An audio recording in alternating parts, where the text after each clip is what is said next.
Tom Clancy's The Division is on our list, and we really hope it's finally coming out this year. This game has been pushed and pushed long enough because, frankly, it looks really cool. It's also incredibly ambitious. Is it really gonna live up to the hype? Also, are the graphics really that good? We don't really know for sure, but early responses from betas seemed okay. But ultimately, the game out in the wild to the public will really have a lot to prove. But we're looking forward to seeing if it lives up to all that hype, ambition, and just general awesomeness. I really hope it does, because the idea of running around as a cool soldier man in an MMO RPG New York City that looks incredibly like real New York City, I'm pretty on board for that. I just really hope it's good. And at number 9, we have Street Fighter V. This time around, this Street Fighter game is being released exclusively for PlayStation 4 and PC. The coolest thing here is that not only is this Street Fighter bringing new characters, even better graphics and costumes and stuff like that, this time around online is going to be fleshed out even more, and there's going to be cross-platform play. This is a really good idea because the Street Fighter community is just so immense, with a lot of really hardcore players, which I admit I am not one of them, but we're really hoping Street Fighter V lives up to the expectations of fans.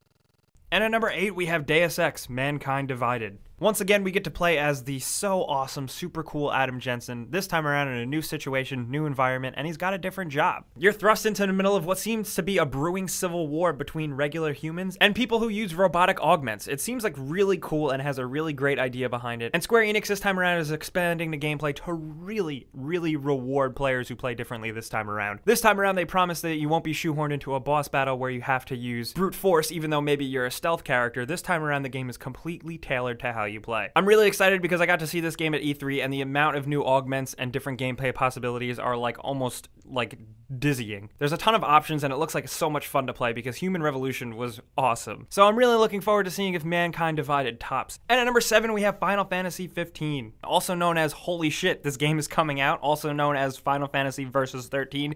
You probably know the history by now. This game was announced in like 2007, and it's finally coming out, rebranded as Final Fantasy 15, with a cool open world adventure with a bunch of bros going on a road trip fighting monsters. I don't even know. The game looks gorgeous. It looks like a ton of fun. It's a bit different for Final Fantasy to really stray away from traditional JRPG combat style and go for a more action-oriented approach, but I'm looking forward to seeing if they pull it off. And at number 6, we have Dishonored 2. Dishonored was a really big surprise, so we're hoping Dishonored 2 can really capitalize on what made the first game so unique. I was already talking about it with Deus Ex, but just that whole open world player design where you can do any approach and different playstyle you want. This time around, we get a new female character, a ton of weird, crazy new abilities that we can't really even explain, a pretty frankly gorgeous looking new environment judging from the screenshots and concept arts, but we don't really have a lot of information from the time of this video. We're really hoping this one doesn't slip into 2017. We don't think it will, but you never know. And speaking of slipping away, at number 5, we have Mass Effect Andromeda. It seems like 2016 is the year where we're finally going to get some real information and hopefully a 2016 release date from this follow-up to Mass Effect 3.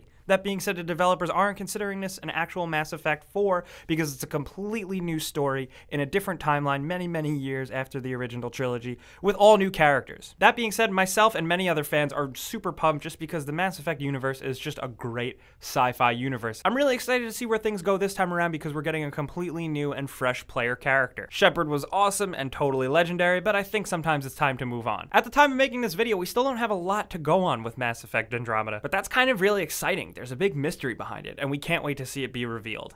And at number 4, we have Doom. Finally, Doom makes a return, and I am so goddamn excited. We haven't seen Doom for a long time since Doom 3, and this new Doom game is coming back being rebranded simply as Doom. It's really embracing the fast-paced, ridiculous, no cover system, no regenerating health, basic golden age of PC first-person shooters, the ones that started it all. This game looks absolutely insane. If you guys have seen any gameplay of this, you've seen the finishers, you've seen the enemy designs, you've seen the player go into hell.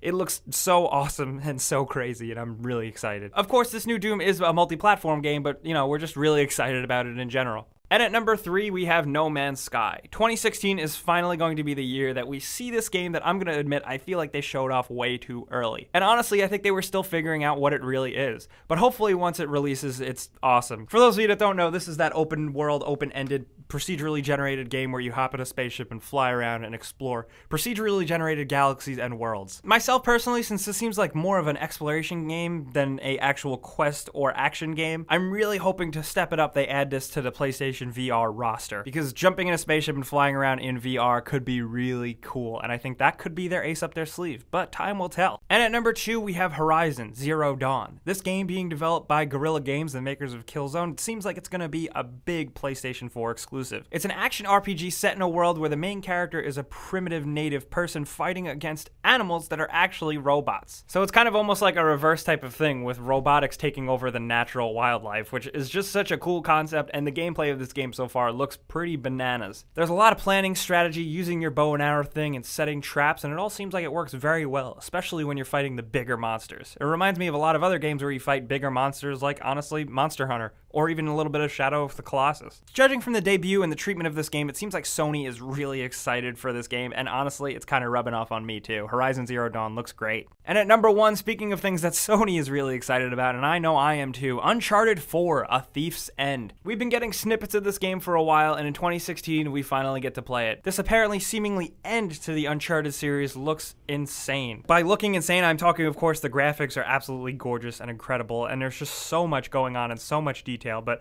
I'm talking about insane the situation. Things this time around seem really dire for our hero Nathan Drake, and I can't wait to see if he gets out of it. Not to mention he's also got his brother this time around being voiced by the wonderful Troy Baker. It's kind of just like a big marriage of awesome things. Great voice actors in video games, one of the best PlayStation franchises ever, and one of the best studios behind it. Uncharted 4 is shaping up and seems like it has the potential to be one of the best action shooter platformer third-person-y type games. And I'm really hoping it lives up to it, because for me, nothing was better than Uncharted 2. But I'm willing to have my mind changed with that, so Uncharted 4, I really hope you